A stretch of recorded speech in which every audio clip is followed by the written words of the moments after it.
পাচ্ছ মা ফ্লাইওভারের ওপরে যে রাস্তা একদিকে চলে যায় রুবির দিকে এবং অন্য একটি রাস্তা যায় সল্ট লেকের দিকে,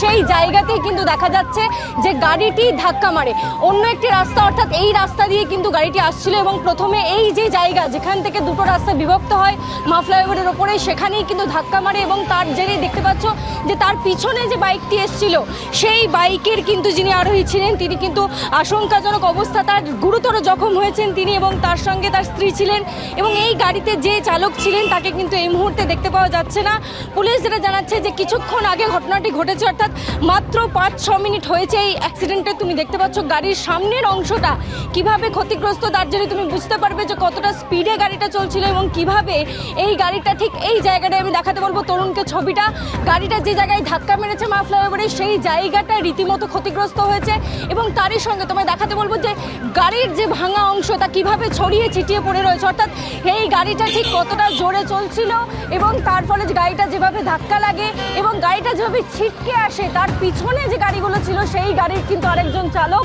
সেই বাইক কিন্তু গুরুতর জখম হয়েছেন। এখন এই মুহূর্তে দেখা যাচ্ছে যে অ্যাম্বুলেন্স এসেছে মা ফ্লাইওভারের উপরে, তাকে নিয়ে যাওয়া হচ্ছে, গুরুতর জখম হয়েছেন তিনি।